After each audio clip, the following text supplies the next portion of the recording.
வேதாகமத்தில் இயேசு கிறிஸ்து கலந்து கொண்ட பந்தி எந்தெந்த பந்தியெல்லாம் இருக்கு சொல்லுங்க பாப்போம். காணா ஒரு கல்யாணம், சரி. Lord supper, okay. அப்புறம் லாசரு வீட்டில் ஒரு பந்தி.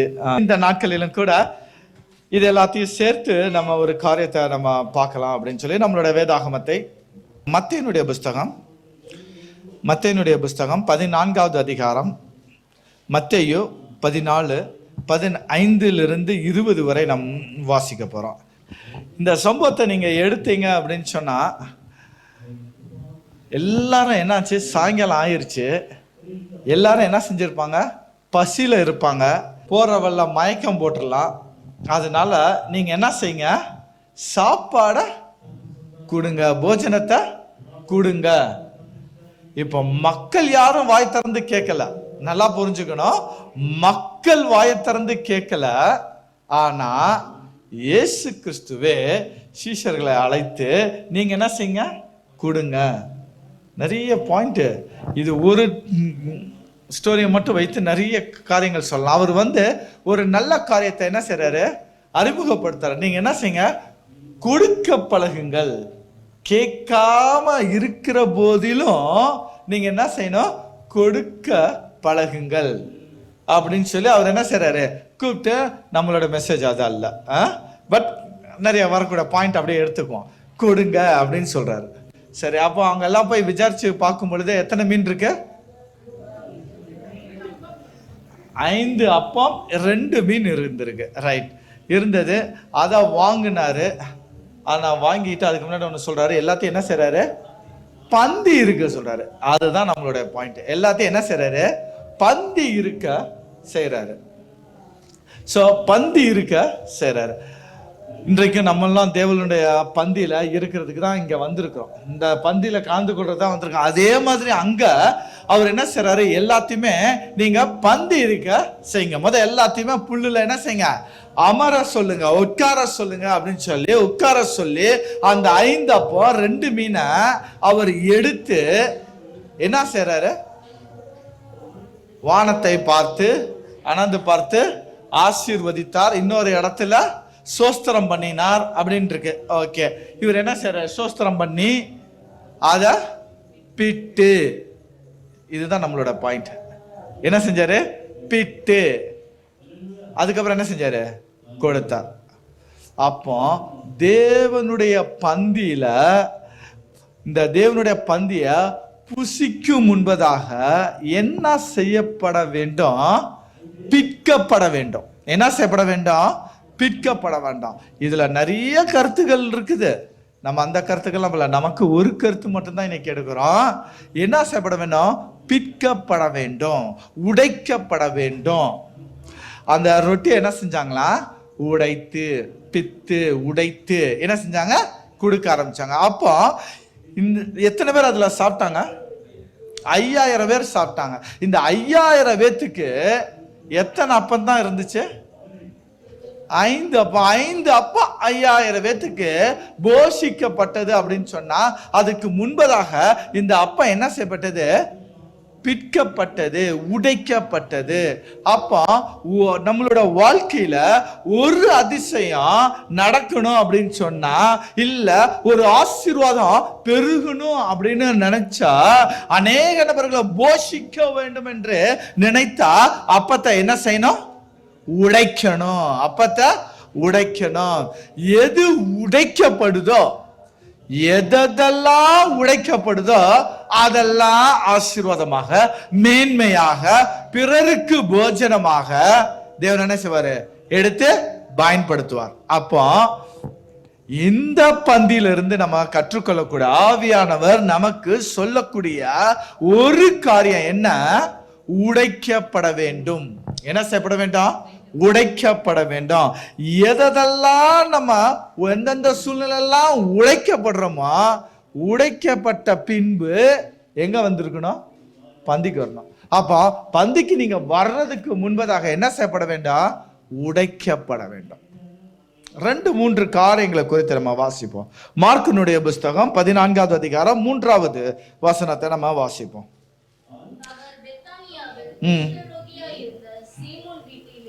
ஓகே, இவரு இப்ப எங்க வராரு? இயேசு கிறிஸ்து பெத்தானியா. பெத்தானியாங்கிறது யாருடைய ஊரு? என்ன, லாசருடைய ஊரு. பெத்தானியானா மறந்துடவே கூடாது. இயேசுவே மறந்தது கிடையாது. அப்ப நம்ம மறக்கலாமா? பெத்தானியான்னு சொன்னா யாருடைய ஊரு? லாசருடைய. இப்ப அவர் எங்க வராரு? லாசருடைய ஊருக்கு தான் வராரு. ஆனா வாசிங்க. ஓகே, சீமோன். நிறுத்துவோம். இந்த சீமோனை குறித்த நம்ம ஏற்கனவே ஒரு பிரசங்கத்துல நம்ம பார்த்திருக்கோம். இந்த சீமோன் எப்படிப்பட்ட சீமோனா? குஷ்டரோகியா இருந்த சீமோன். நார்மலா குஷ்டரோகி அப்படின்னா என்ன செய்யப்படணும்? ஊருக்கு வெளியில இருக்கணும். குஷ்டரோகினா ஊருக்கு வெளியில இருக்கணும். ஆனா இந்த சீமோன் ஊருக்கு வெளியில இருந்திருக்கணும். இவனுக்கு சுகத்தை இயேசு கிறிஸ்து கொடுத்திருக்கணும். அதுக்கு பிறகு அவன் என்ன செஞ்சிருக்கணும்? ஊர் உள்ளாடி வந்திருக்கணும். அதுக்கு ஒரு தேங்க்ஸ் கிவிங் தான் இப்ப என்ன செய்யறாரு? ஒரு பந்தி வைக்கிறார், விருந்து. வாசிங்க இப்போ. போஜன பந்தி இருக்கையில் இப்ப வந்திருக்கிறாரு. இந்த சீமோன் வீட்டுக்கு இயேசு கிறிஸ்து வந்திருக்கிறாரு. வாசிங்க. ஒரு ஸ்திரீ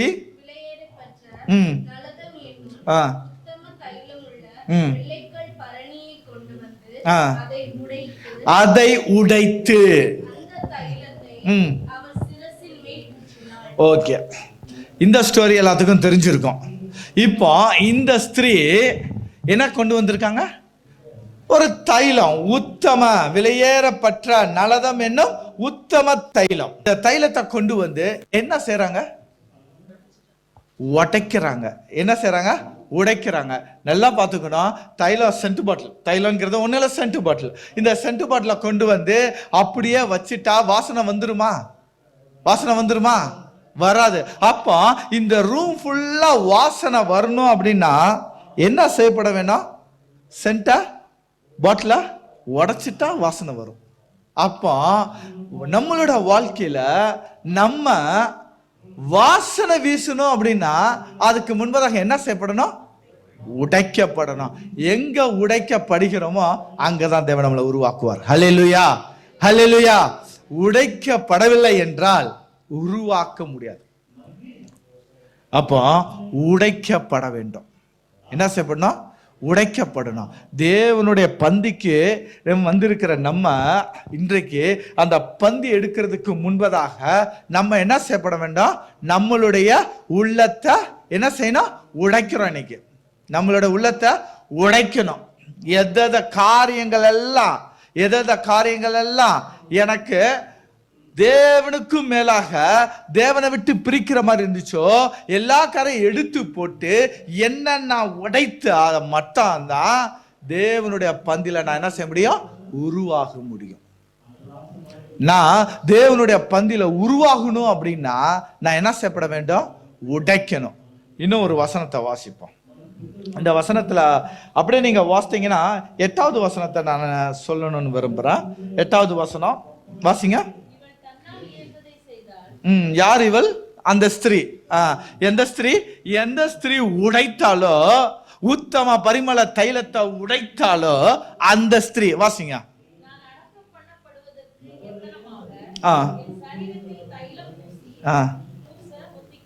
முந்திக் கொண்டாள். ஏன் இப்படி சொல்லுது? என்ன முந்திக் கொண்டாள்? என்ன முந்திக் கொண்டாள்? வாசிப்போம் மறுபடியும். அவள் தன்னால் இயன்றதை செய்தாள். அவளால முடிஞ்சதை அவ செஞ்சா. ஓகே, நான் இயேசு கிறிஸ்து சொல்றாரு, நான் அடக்கம் பண்ணுவதற்கு எத்தனமாக என் சரீரத்தில் தைலம் பூச முந்திக் கொண்டாள். அப்ப யாருக்கு முந்தினா? அடுத்த கேள்வி, யாருக்கு முந்தினா? ஓகே, இயேசு கிறிஸ்து கல்வாரி சிலுவையில அறையப்பட்டார். அறையப்பட்ட உடனே அவருடைய சரீரத்தை இறக்கி அந்த சரீரத்துல பரிமள தைலத்தை ஊற்றி சுத்தி அடக்கம் பண்ணாங்க. இப்படி அடக்கம் பண்ணுவாங்கன்ட்டு முன் குறித்த 2 நபர்கள் உண்டு. இவங்களுக்கு தான் இது அசைன் பண்ணிட்டாரு. பரலோக தேவன் இவருக்கு தான் அசைன் பண்ணிட்டாரு. அசைன் பண்ணாத இந்த 2 பேர்த்த காட்டிலும் முந்தி கொண்டாள் யாரு? இந்த ஸ்திரீ முந்தி கொண்டாள். அந்த 2 பேர் யார்? வாசிப்போம் யோவானுடைய புஸ்தகம். இவர் முந்தி கொண்டதுல முதல் நபரு, இவர் ஒரு சீக்ரெட் பிலீவர். யாருன்னு கண்டுபிடிச்சிருப்பீங்கன்னு நினைக்கிறேன் நான். இவரை குறித்தும் நம்ம பேசியிருக்கிறோம். சிலுவையில் கண்ட 3 நபர்கள் அப்படிங்கிற தலைப்புல நம்ம பேசியிருப்போம். ஓகே, வாசிங்க. யோவான் 19வது அதிகாரம் 38வது வசனம்.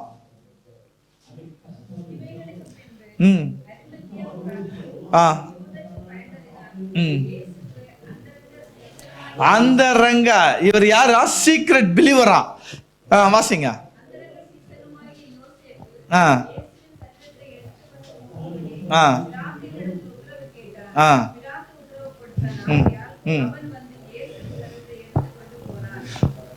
இயேசுனுடைய சரீரத்தை அடக்கம் பண்ணுவதற்காக எடுத்துக்கிட்டு போன ஒரு நபர் யாரு? அரிமத்தின் ஊரானாகிய யோசேப்பு. 2வது நபர் யாரு?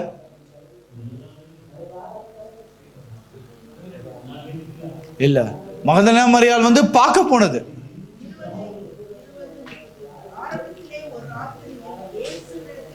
கரெக்ட். யோவான் 3வது அதிகாரத்துல நைட்டோட நைட்டு வந்து பேசக்கூடிய இந்த நிக்கதேமு. அப்போ ஆல்ரெடியே அரிமத்தின் ஊராகிய யோசேப்போ இந்த நிக்கதேமு இவங்க தான் என்ன செய்வாங்களா? அவரோட சரீரத்தை எடுத்து தைலத்தெல்லாம் ஊத்தி அடக்கம் பண்ணுவாங்க அப்படின்னு சொல்லி இருந்த தீர்மானத்துக்கு இப்ப யார் முந்திட்டா? யார் முந்திட்டா? ஸ்திரீ முந்திட்டா. எந்த ஸ்திரீ? உடைத்த ஸ்திரீ, தைலத்தை உடைத்த ஸ்திரீ. அப்போ தேவனுடைய வருகையில முந்தி கொள்ளணும் அப்படின்னு சொன்னா நம்மளும் என்ன செய்யப்பட வேண்டாம்? உடைக்கப்படணும். நம்மளும் என்ன செய்யப்பட வேண்டாம்? உடைக்கப்படணும். உடைக்கப்படலை அப்படின்னு சொன்னா என்ன செய்ய முடியாது? உருவாக்க முடியாது. உடைக்கப்பட வேண்டும். அடுத்தது இயேசுனுடைய சரீரம். இயேசுனுடைய சரீரம் இந்த அப்போ இயேசுனுடைய சரீரம். இப்போ இந்த சரீரம் என்ன செய்யப்படுது? அப்படியே வாங்கி அப்படியே சாப்பிட்டாங்களா, இல்ல கொடுத்தாங்களா? பிட்டு கொடுத்தாங்களா, பிச்சு கொடுத்தாங்க, உடைத்து கொடுத்தாங்க? எல்லாமே ஒண்ணு புரோக்கன். எல்லாமே ஒண்ணு புரோக்கன். என்ன செஞ்சாங்க? உடைத்து. அவரோட சரீரம் பிற்கப்பட்டது. அப்போ பிற்கப்படணும், உடைக்கப்படணும் அல்லது பிற்கப்படணும். பிற்கப்படலை அப்படின்னு சொன்னா நித்திய ஜீவனை இழந்துருவோம். உடைக்கப்படலன்னு சொன்னா எதை இழந்துருவோம்? நித்திய ஜீவனை இழந்துருவோம். இன்னும் ஒரு காரியம், கிதியோன். கிதியோனுடைய சம்பவம் நமக்கு எல்லாத்துக்கும் தெரியும். நியாயாதிபதிகள்ல கிதியோனுடைய சம்பவத்தை பார்க்கிறோம். அவங்க கிதியோனுடைய சம்பவத்துல கிதியோனுக்கு ஒரு பெரிய வெற்றி வருது. அந்த வெற்றிக்கு முன்னாடி என்ன செய்யறாங்க? நியாயாதிபதிகள் 7:20 வாசிப்போம். நியாயாதிபதிகள் 7:20.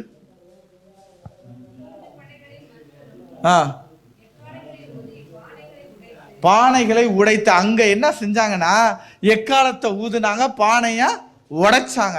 உடைத்தால் வெற்றி, உடைத்தால் வெற்றி. அப்போ 3 காரியம் தான் நம்ம பார்த்தோம். ஒன்று, உடைத்தால் என்ன செய்யும்? உருவாக்கப்படுவோம், வாசனை வீசும், ஆசீர்வாதம். உடைத்தால் நித்திய ஜீவன், உடைத்தால் வெற்றி. அப்போ நம்மளுடைய வாழ்க்கையில வெற்றி வேணும், நித்திய ஜீவன் வேணும், ஆசீர்வதிக்கப்படணும், பிறருக்கு வாசனை வீசும்படியாக அடையாளமாக நம்ம விளங்க வேண்டும் அப்படின்னு சொன்னா கிறிஸ்துவுக்குள் நான் என்ன செய்யப்பட வேண்டும்? உடைக்கப்பட வேண்டும். உடைக்கப்பட்டவங்க மட்டும்தான் என்ன செய்ய முடியும்? பந்தி எடுக்க முடியும். சும்மா இதை குறித்து விழிப்புணர்வு இல்லாம, இதை குறித்ததான உணர்வு இல்லாம ஏனோதானு வந்து எடுக்கிறது அபாத்திரமா எடுக்கிறதுக்கு சமம். அப்படி எடுக்கிறவங்க, உடைக்கப்படாமல் எடுக்கக்கூடியவங்க என்ன செய்ய முடியாது? ஆசீர்வாதத்தை பெற்றுக்கொள்ள முடியாது. அப்போ இயேசு ஒரு பந்தியை குறித்து பேசினாரு. அந்த பந்தியில என்ன செய்யப்பட்டது? உடைக்கப்பட்டது. அப்ப என்ன செய்யப்பட்டது? உடைக்கப்பட்டது. அது உடைத்தனால தான் 5000 பேர் என்ன செஞ்சாங்க? சாப்பிட்டாங்க. 5000 பேர் சாப்பிட்டாங்க. ஓகே, அடுத்தபடியாக இன்னும் ஒரு பந்திய குறித்து நம்ம பார்ப்போம். மார்க்கினுடைய புஸ்தகம் 2வது அதிகாரம் 14வது வசனம் வாசிப்போம். மார்க்கு 2:14.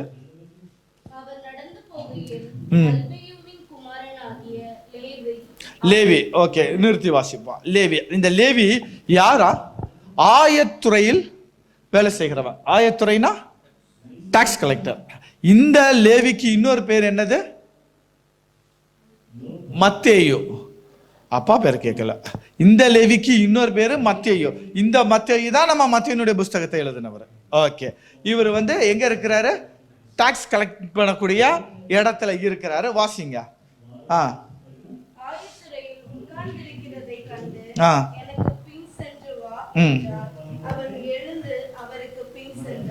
அவர் என்ன செய்றாரு? வாப்பான்னாரு. உடனே இவர் என்ன செஞ்சிட்டாரு? கிளம்பி போயிட்டாரு. இன்னைக்கு இயேசு கிறிஸ்து கூப்பிட்டா எத்தனை பேர் போறதுக்கு தயாரா இருக்கிறோம்? தயாரா இருக்கிறோமா? அவர் தயாரா இருக்கிறாருன்னா அப்ப என்ன செஞ்சிருப்பாரு? அவரோட அக்கௌண்ட்ஸ் எல்லாம் கிளியரா வச்சிருந்துருப்பாருன்னு நினைக்கிறேன். கரெக்ட் நானே? அக்கௌண்ட்ஸ் எல்லாம் கிளியரா வச்சிருந்துருப்பாரு. நம்ம அக்கௌண்ட்ஸ் எல்லாம் கிளியரா இருக்கா? சரி, எல்லாம் கிளியரா இருக்கணும். வேதம் அதான் சொல்லுது. ஓகேவா? ஓகே, வாசிங்க அடுத்த வசனங்க.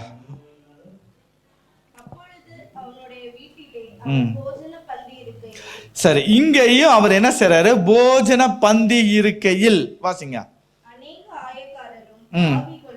அவரோடு கூட வந்திருந்தபடியால் அவர்களும் இயேசுவோடும் அவர் சீஷரோடும் கூட பந்தி இருந்தார்கள்.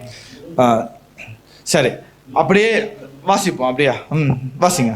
அவர் ஆயக்காரரோடும் பாவிகளோடும் போஜனம் பண்ணுகிறதை வேத பாரகரும் பரிசேயரும் கண்டு அவருடைய சீஷரை நோக்கி, அவர் ஆயக்காரரோடும் பாவிகளோடும் போஜன பானம் பண்ணுகிறதென்னவென்று கேட்டார்கள். ஓகே, போதும். இப்போ இங்க ஒரு பந்தியை பார்க்கிறோம். ரெண்டாவது ஒரு பந்தியை பார்க்கிறோம்.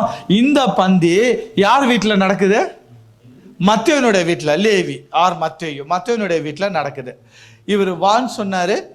இவர் என்ன செஞ்சிட்டாரு? வந்துட்டாரு. வந்த உடனே ஒரு விருந்து வைக்கிறாரு.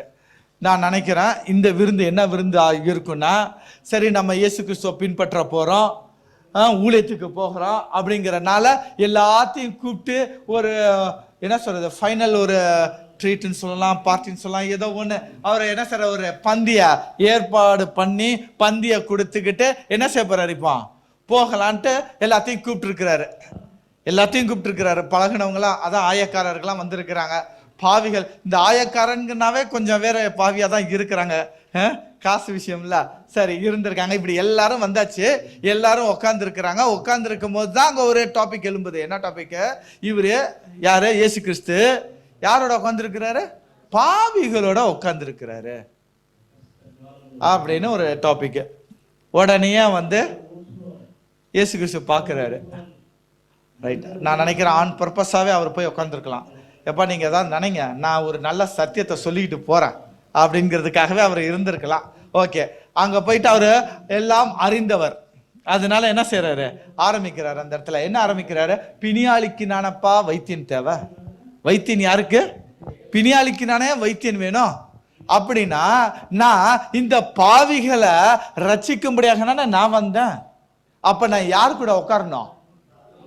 பாவிகளோட உட்காரணும்.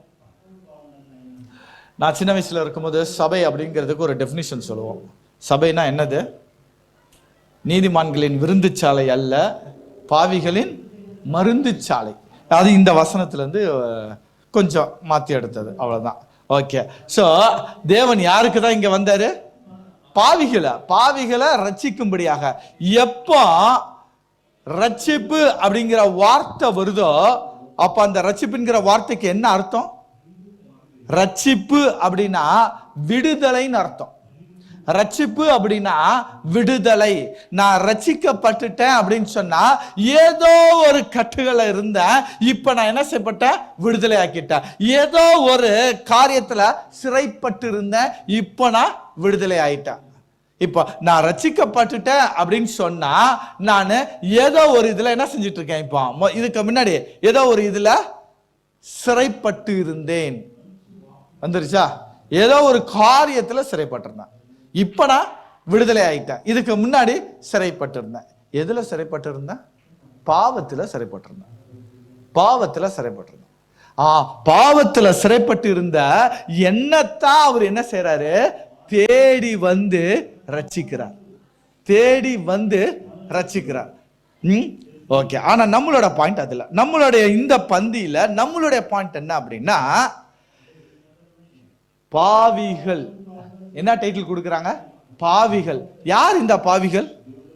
சமுதாயத்தினால் பாவிகள் அப்படின்னு சொல்லி ஒரு டைட்டில் கொடுத்தாச்சு. அப்படின்னா என்ன அர்த்தம்? சமுதாயம் இப்படிப்பட்ட ஆட்களை பாவி அப்படின்னு சொல்லி என்ன செஞ்சிருக்கு? ஒதுக்கி வச்சிருக்கு. பாவி அப்படின்னு முத்திரை போட்டு வச்சிருக்கு. அப்போ ரெண்டாவது, சமுதாயத்தினால் ஒதுக்கப்பட்டவர்கள், தகுதியற்றவர்கள். சமுதாயத்தினால் தகுதியற்றவர்கள். இந்த தகுதியற்றவர்களை தேடிதான் அவர் வந்து என்ன செய்றாரு? இப்போ அவங்கள தகுதியுள்ளவனாக மாற்றணும். தகுதியற்றவன் தான் அவனை தான் தகுதி உள்ளவனாக மாற்றுறாரு. அப்படி மாற்றக்கூடிய ஒரு ப்ராசஸோட பேரு தான் இந்த பந்தி. இது தேவனுடைய பந்தி. இன்னும் ஒரு எக்ஸாம்பிளை பார்ப்போம். சகேயு யாரு? சமுதாயத்தினால் என்ன செய்யப்பட்டவங்க? ஒதுக்கப்பட்டு இவன் ஒரு பாவி, அவனு ஒரு ஆயக்காரன் தான். பாவி, அதான் ஆயக்காரனாவே பாவி தான், அப்படி வந்துருது. அப்ப இவர் என்ன செய்றாரு? சகேவே நீ இறங்கி வா, நான் உன்னோட வீட்டுல தங்குறேன். நான் உன்னோட வீட்டுல தங்குறேன். தங்குறேன்னா என்ன அர்த்தம்? சாப்பிட்டு இருக்கிறது. அப்போ யாரெல்லாம் சமுதாயத்தினால் ஒதுக்கப்பட்டு தகுதியற்றவர்கள் என்று சமுதாயம் யாரை குறிப்பிடுதோ அவங்களைத்தான் தேவன் என்ன செய்றாரு? அழைத்து வரார். எத்தனை பேருக்கு புரியுது? ஹல்லேலூயா. இன்னும் புரிய வைப்போம். ராஜாவினுடைய கல்யாண விருந்து படிச்சிருப்போம். ராஜாவினுடைய கல்யாண விருந்து லூக்கு 14வது அதிகாரத்துல ராஜா என்ன சொல்றாரு? நான் அழைப்பு கொடுத்தேன், ஆனா யாரும் வரல. இப்ப யாரெல்லாம் போய் கூட்டிட்டு வர சொல்றாரு? யார கூட்டிட்டு வர சொல்றாரு? நீங்க பட்டணத்துக்கு போங்க, தெருக்கு போங்க, வீதிகள்ல போங்க, ஏழை ஊனரையும் சப்பானியரும் அப்பா குருடரையும் கூட்டிக்கிட்டு வாங்க. அப்ப என்னென்ன கேட்டகரியில சொல்றாரு? எல்லா கேட்டகரியுமே சமுதாயத்தினால் கேவலமா பார்க்கக்கூடிய நபர்கள். ஆனா இவங்களை தேடிதான் அவர் என்ன செஞ்சாரு? வந்த கடைசியில் அவங்க தான் என்ன செஞ்சாங்க? ராஜாவினுடைய பந்திக்கு வந்தது. ராஜாவோட பந்திக்கு வந்தவங்க யாரு? இந்த கேட்டகரி தான். அப்போ தகுதி அற்ற நம்மளைத்தான் தேவன் என்ன செய்றாரு? இந்த பந்தியில கொண்டு வர்றாரு. ஆனா நம்ம என்ன செய்யணும் அப்படின்னா, அத உணரணும், நினைக்கணும். நான் தகுதியற்றவன், ஆனா எனக்கு இங்க தகுதியா அவர் மாற்றார் அப்படின்னு சொன்னா அதுக்கு பேர் தான் என்னது? தகுதி இல்லாதவனுக்கு கிடைக்கும் தகுதி தான் என்னது? கிருபை.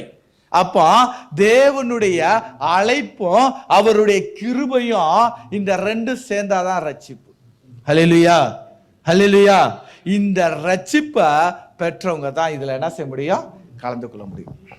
இதத்தான் வந்து ராஜாவின் பந்தியில பார்க்கிறோம். தகுதியற்றவன், ராஜாவின் தகுதியற்றவன், சகையினோட வாழ்க்கை தகுதியற்றவன், பாவிகள் மத்தேயுனுடைய வீட்டு பந்தியில பாவிகள், தகுதியற்றவர்கள். இப்படி தகுதியற்றவர்களை அவர் அழைத்துதான் தகுதியுள்ளவனாக மாற்றார். இந்த அழைப்பு கொடுக்கிறாரு, அவனை திருப்பி அவன் மேல இறங்கி மாற்றாரு.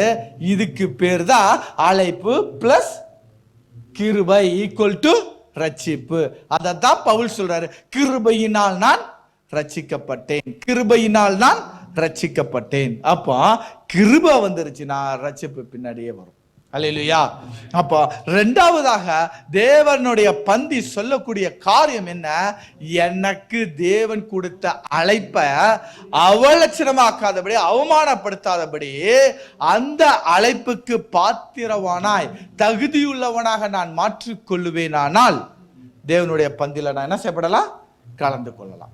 எத்தனை பேத்துக்கு புரியுது? ஹல்லேலூயா.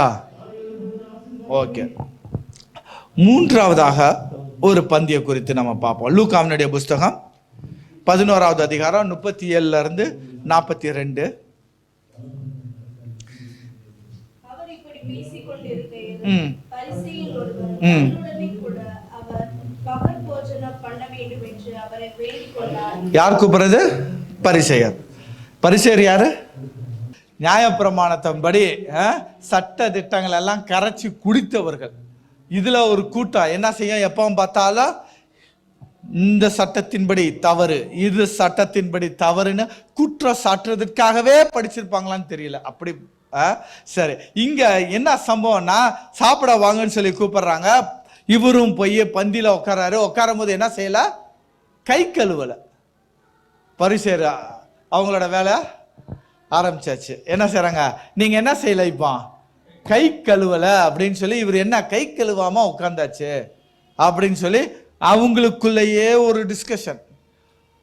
இதை அறிந்து, இங்கேயும் நான் நினைக்கிறேன் ஆன் பர்பஸா தான் இருக்கும், இவங்களுக்கு ஒரு சத்தியத்தை சொல்லுவோன்ட்டு ஆன் பர்பஸா. ஓகே, அதை அறிந்து அடுத்த ஒரு டாபிக் நல் போதனையை சொல்ல ஆரம்பிக்கிறாரு. நல் போதனையை சொல்ல ஆரம்பிக்கிறாரு. என்ன சொல்ல ஆரம்பிக்கிறாரு? எப்பா வெளியில சரீரத்துல சுத்தமா இருக்கிறதெல்லாம் சரிதான், உள்ளாடி நீ என்ன செய்யப்பட வேண்டும்? சுத்தமாகணும். உள்ளாடி சுத்தமாகாம நீ வெளியில சுத்தமாயி புரோஜனம் இல்லை. அப்படிப்பட்டவர்களை பார்த்து அவர் என்ன வார்த்தை சொன்னார்னா, வெள்ளையடிக்கப்பட்ட கல்லறை. ஏன் கல்லறை வெளியில அழகா வெள்ளடிச்சிருக்கு, நீட்டா பளிச்சுன்ட்டு, ஆனா உள்ளாடி போனா வெள்ளையடிக்கப்பட்ட கல்லறை. அப்ப இங்க மூன்றாவது தேவனுடைய பந்தி சொல்லக்கூடிய மூன்றாவது காரியம் என்ன? பந்திங்கிறது சடங்காச்சாரமாக நினைக்க கூடாது. பந்திங்கிறது சடங்காச்சாரம் அல்ல. பந்திங்கிறது என்ன செய்யப்பட வேண்டாம்? இருதயத்தில் ஏற்படும் மாற்றம் தான் இந்த பந்தி. ஹல்லேலூயா, ஹல்லேலூயா. அப்போ நான் இந்த பந்தில பங்கு பெறணும்னா என்னுடைய இருதயம் என்ன செய்யப்பட வேண்டாம்? மாறணும். என்னுடைய இருதயம் என்ன செய்யப்பட வேண்டாம்? சுத்தமாகணும். என்னுடைய இருதயம் என்ன செய்யணும்? பரிசுத்தமாகணும். ஏன்னா பரிசுத்தம் இல்லாமல் ஒருவனும் ஒரு காலமும் அவரை தரிசிப்பதில்லை. அப்போ என்ன செய்யப்பட வேண்டும்? என்னுடைய உள்ளம் பரிசுத்தம். அதைத்தான் அவர் சொல்றாரு. 1 கொரிந்தியர் 11:28 வாசிங்க. 1 கொரிந்தியர் 11:28 சொல்றாரு, செல்ஃப் எவாலுவேஷன் பண்ணுங்கன்ட்டு. எந்த மனுஷனும் தன்னைத்தானே சோதித்து அறிந்து, இந்த அப்பத்தை நீங்க புசிக்கிறதுக்கு முன்னாடி நீங்க என்ன செய்யணும்? தன்னைத்தானே சோதிக்கணும்.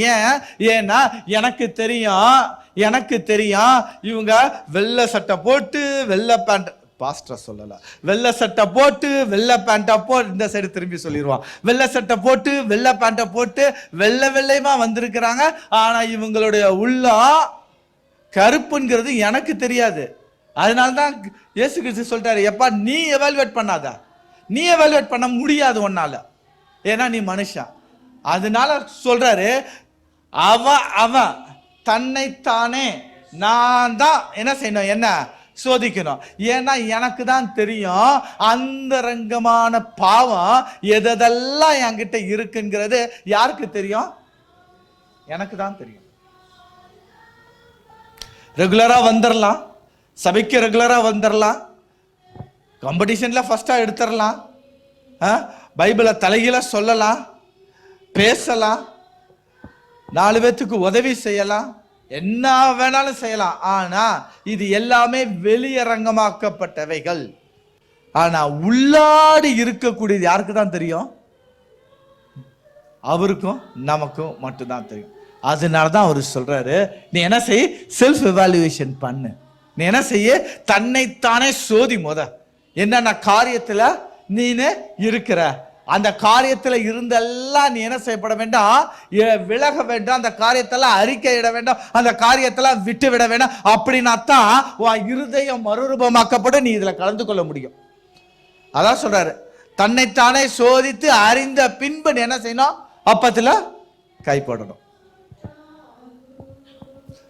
நான் பேசலாம், நல்லா பேசலாம்.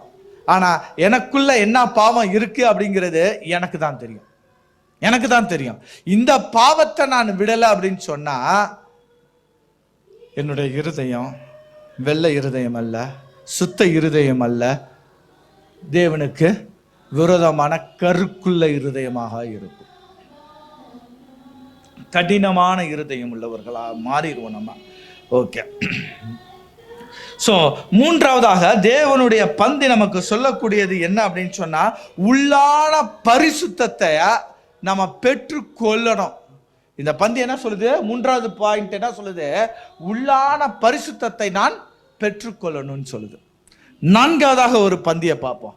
இந்த பந்தியை பார்க்கறதுக்கு முன்னாடி ஒரு சின்ன சம்பவத்தை சொல்லி அப்படியே கொண்டு போவோம், வாசிக்க வேண்டாம்.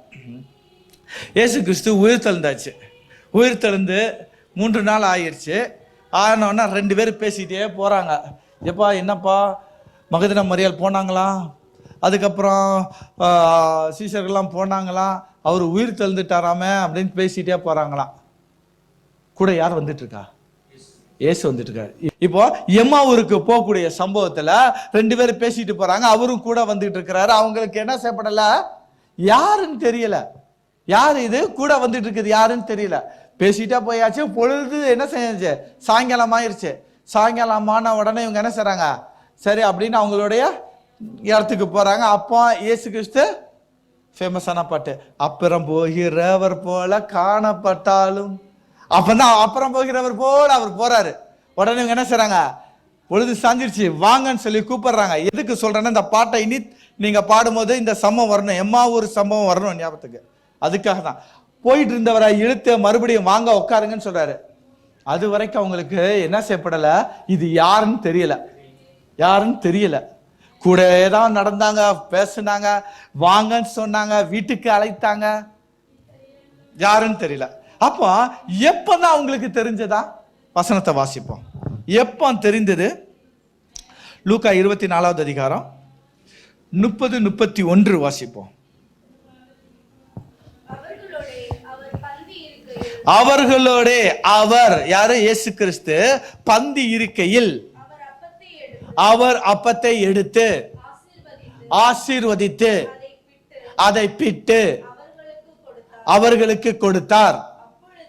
எப்பொழுது? அப்பொழுது. எப்போ?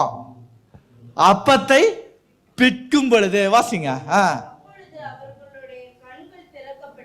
அப்பொழுது அவர்களுடைய கண் திறக்கப்பட்டது. அப்போ மூன்றாவதாக இந்த பந்தி நமக்கு சொல்லக்கூடிய காரியம் என்ன தெரியுமா? இந்த பந்தியை எடுத்து பாருங்க, உங்க கண் என்ன செய்யப்படும்? திறக்கப்படும். அல்லேலூயா. அநேகமான நேரங்கள்ல நம்மளுடைய கண்ணு என்ன செய்யறது இல்ல? திறக்கப்படுறதில்ல. பைபிளை நீங்க பார்க்க முடியும், நிறைய சம்பவம் கண்ணு திறக்கப்பட்ட சம்பவம். நம்மளுடைய சபையில கூட திறக்கப்பட்ட ஆகார், யாரு? பாஸ்டர் மைக்கேல் பேசினாங்க, கண் திறக்கப்பட்ட ஆகார். அப்போ ஆகாருக்கு என்ன செய்யப்பட்டது? கண் திறக்கப்பட்டது. பைபிள்ல நிறைய சம்பவங்கள் பார்க்கலாம். பிலேயாம் போறாரு, இஸ்ரவேல் ஜனங்களுக்கு விரோதமாக போறாரு. போகும்போது கழுதை என்ன செஞ்சிருச்சு? போகாம ஸ்ட்ரக் ஆகி நின்றுகிட்டு இருக்கு, உரசிக்கிட்டு இருக்குது செவுத்துல. திருப்பி சொல்றாரு, என்ன சொல்றாரு? அப்போ அந்த பிள்ளையாமுக்கு கண் திறக்கப்படுது. திறந்தா உருவின பட்டயத்தோட இருக்கக்கூடிய ஒரு தூதனை பார்க்கிறாரு. அது வரைக்கும் கண்ணு திறக்கல. கண்ணு திறக்கப்பட்ட அனுபவம்ங்கிறது ஒரு பெரிய அனுபவம். கண்ணு திறக்கப்பட்ட அனுபவம் ஒரு பெரிய அனுபவம். இந்த எம்மாவூர் சீஷருக்கு கண்ணு திறக்கப்பட்டது. எப்ப கண்ணு திறக்கப்பட்டது? அப்பம் பிற்கும் பொழுது கண் திறக்கப்பட்டது. அப்பம் பிற்கும் பொழுது கண் திறக்கப்பட்டது.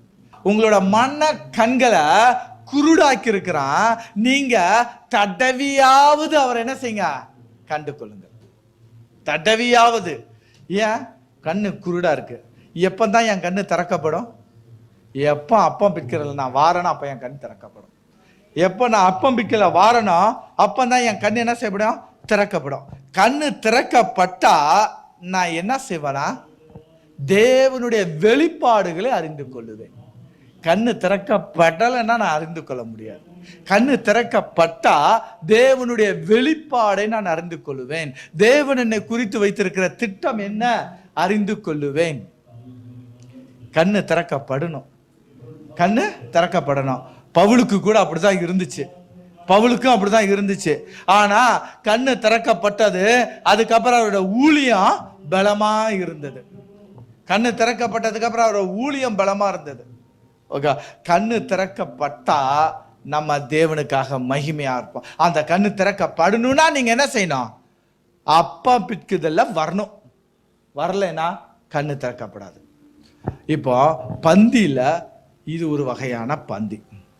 ஸோ அப்போ பந்தியில் ஒரு 4 பந்தியை பார்த்தோம். மொத்தம் ஒரு வேதாந்தத்தில் ஒரு கணக்கு எடுத்து பார்த்தேன், மொத்தம் எத்தனை பந்தி இருக்குது அப்படின்ட்டு. ஒரு 11 பந்தி சொல்லப்படுது. 11 பந்தி நம்ம சொல்றதுக்கு இப்போ நேரம் இல்லை. ஸோ ஒரு 4 பந்தி. அப்போ முதலாவது பந்தியில் நம்ம என்ன கற்றுக்கொண்டோம்? முதலாவது பந்தியில் என்ன நம்ம கற்றுக்கொண்டோம்? உடைக்கப்படணும். ஸோ ஃபர்ஸ்ட் இது நீங்கள் இன்னைக்கு அப்ளை பண்ண போறீங்க. இந்த பந்திக்கு முன்பதாக, இந்த பந்திக்கு எடுக்கிறதுக்கு முன்பதாக நீங்க என்ன செய்யணும்? தேவனுடைய சமூகத்துல உங்களை ஒப்பு கொடுத்து உடைத்து தேவனுடைய சமூகத்துல ஒப்பு கொடுங்க. ரெண்டாவது என்ன பந்தியை நம்ம பார்த்தோம்? ரெண்டாவது அழைப்பு, ரட்சிப்பு. ஓகேவா? அவர் நம்மளை அழைத்த அழைப்ப தகுதியற்ற எனக்கு அவர் தகுதியாக மாற்றினார். சமுதாயத்தினால் ஒதுக்கப்பட்ட பாவியாய் இருந்த, சிறைப்பட்டு இருந்த எனக்கு அவர் என்ன செஞ்சாரு? ஒரு அழைப்பை கொடுத்திருக்கிறாரு. இந்த அழைப்பை நான் என்ன செய்யணும்? ப்ரிஷஸா நினைச்சு இதுல பங்கு பெறணும். அதுதான் ரட்சிப்பு. அழைப்பு பிளஸ் கிருபை ஈக்குவல் டு ரட்சிப்பு. அழைப்பு இல்லாம கிருபை என்ன செய்யாது? இருக்காது. ஓகே, மூன்றாவது ஒரு பந்தியை பார்த்தோம். உள்ளம் என்ன செய்யணும்? உள்ளாடி சுத்தமா நான் இருக்கணும். உள்ளாடி நான் சுத்தமா இருக்கணும். அழைப்பை பெற்ற, ரட்சிக்கப்பட்டதுக்கு அப்புறம் நான் விழுந்து விழுந்து விழுந்து விழுந்து நான் எந்திரிக்கிறேன்னா என் உள்ளத்துல என்ன இல்லை? பரிசுத்தம் இல்லை. என் உள்ளத்துல பரிசுத்தம் இல்லை. என் உள்ளத்துல இனி பாவமே இருக்கக்கூடாது. ஏன்னா இந்த பாவம் வேறு கொஞ்சம் இருந்தா கூட என்னுடைய ஜீவியத்துல நான் என்ன செய்வேன்? விழுந்து விழுந்து தான் எந்திரிப்பேன். அதை நான் விழுந்து விழுந்து எந்திரிக்க கூடாதுன்னா முற்றிலுமாக என் பாவத்தை என்ன செய்யணும்? நான் வெளியேற்றணும். முற்றிலுமாக அந்த பாவத்தை நான் இன்னைக்கு ஒப்பு கொடுக்கணும். ஒப்பு கொடுத்து தேவனுடைய சமூகத்தில் அனுதினமாக பரிசுத்தத்தையே நோக்கி நம்ம என்ன செய்யணும்? முயற்சி செய்யணும். முயற்சி செஞ்சாதான் இந்த பந்தியில ஆசீர்வாதத்தை பெற்றுக்கொள்ள முடியும். இந்த பந்தியின் ஆசீர்வாதத்தை பெற்றுக்கொள்ள முடியும். நான்காவதாக என்ன பார்த்தோம்? கண் திறக்கப்படுதல். நான்காவது என்ன பார்த்தோம்? கண் திறக்கப்படுதல். ஏன் நம்ம கண் அநேக நேரத்தில் மூடப்பட்டிருக்குது? நம்மளுடைய பாவத்தினால். நம்மளோட பாவத்தினால் மூடப்பட்டிருக்கு. இந்த பாவத்தினால மூடப்பட்டிருக்கிற கண்ணு திறக்கப்படணும். பர்மனண்டா திறக்கப்படணும். தேவனை நான் பார்க்கணும். நான் மறுபடியும் அவரோட வருகையில மறுபடியும் நான் என்ன செய்யணும்? அவரை நான் பார்க்கணும்.